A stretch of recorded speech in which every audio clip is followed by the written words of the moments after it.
Is it possible to get a loan with bad credit? A lot of people really want to know because they're in that situation. Let's talk about it. If someone wanted to buy a property or invest in real estate but they had bad credit, do you think it's still possible that they could get a loan and still buy a property? If they have bad credit, no. Do you think you even could? Is it even possible? It's tough. All right, let's jump into the meat and potatoes on this subject. First thing I want to do is I want to give you 3 different strategies. Here's the first one. You got to work with a loan broker or mortgage officer that is brokering out to many different banks and is doing high volume. Let's talk about why.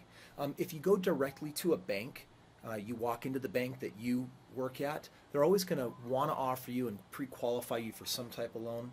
But the bottom line is that's just one bank, and not all banks are the same. They weren't all created equal, and they have different rules. So I recommend, number one, going to a broker that works with 20, 30, 40, 50 different banks. Now, they're not going to work with that many unless they're a serious operation doing high volume. So you may want to ask, how many hundreds of millions of dollars worth of real estate do you broker out each year? If they give you a funny look like, are you crazy? That's a lot of volume. That's not your loan officer likely that can find the right option for you. Because there are banks out there that work with people that do have bad or poor credit. Second thing I want to talk about is, what do you do if you have bad credit to actually get it fixed? How important do you think credit is? Well, I mean, in this day and age, it feels pretty important. How long do you think it would take to fix your credit? 8 years. But I believe it would probably take at least, maybe a year. How do you fix bad credit? By paying your stuff on time. This strategy really comes down to doing some credit maintenance. Sometimes we've got hiccups, sometimes we're late on a payment, and then all of a sudden we say, hey, I got to get serious about qualifying for a mortgage. Even if you're using your credit to buy a lot of real estate the way I have in the past, you're going to need to do maintenance. So whether you call it repair or maintenance, it's good to find a company out there that you can trust. This is not one of those things where less is more. You're not looking for the cheapest program. You're looking for a company that's been in business for a really long time, has worked with thousands of clients, and keyword is attorney. If an attorney's involved, it's more of a legitimate program. And what they're doing is they're using a nice little strategy. There's a couple of them that I want to share with you. Number one is they're going to challenge the inquiries. For example, I remember that one time I was trying to qualify for a mortgage and I found out that my credit had dropped in the last 90 days by 50 points. And I was alarmed. When I found out why, it's because that last couple of months I had been shopping at the Gap or JCPenney's or wherever, and they kept offering me that seductive 10% discount if I'd use the in-store credit card and apply for it. Well, I didn't know that every time I was getting that discount to save a few bucks that I was actually putting out an inquiry and that would temporarily drop my credit. So the credit repair company I worked with, they challenged the inquiries. And by law, if you send a challenge letter to whatever company did the inquiry, if they don't report back within a short time frame with a response on whether the inquiry was legitimate or not, then they have to drop it by law because the credit bureau has to report that. Now that's really good news for you because most companies are not set up to take those requests seriously, so they just kind of fall by the wayside. And I actually saw my 50-point drop go back up 80 points and my credit got stronger. Okay, find a good credit repair company. But here's the third thing.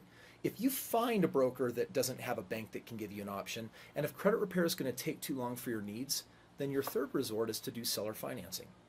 Now, seller financing is basically where someone else already has the house that you want, and instead of selling it, they're actually willing to finance you the house. Now, that's really neat because they're not a bank and they've got different criteria. They might ask for a little bit of a different down payment. They might ask for a higher payment. Seller financing is an amazing strategy for actually walking into the house that you want. How do you find these? What you do is you go through the paper, find the house that you want. Typically, seller financed are not represented by realtors. And so if you have a for sale by owner, you could call them up and say, hey, I'm not in a position to buy your house, but would you rent it to me? Or would you do a lease option and work with me until I could buy it in a couple of years because I'm doing a couple of things with my credit. And there's a lot of people out there that are willing to do that. And guess what? You just negotiated yourself right past the bank by using the person that has the mortgage as the bank, and boom, you're right into your house. Now here's the hidden strategy with this really great deal, that if you sell or finance yourself into a deal, you want to negotiate it where they'll actually put you on title.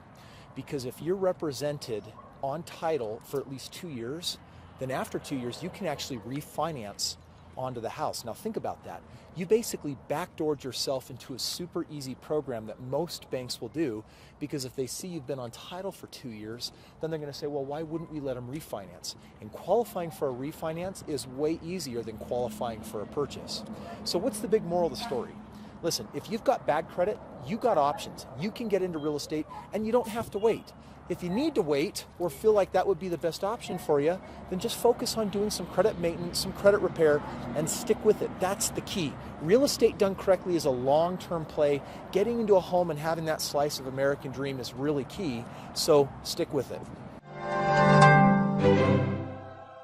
Hey, thanks for watching and subscribing to REI TV.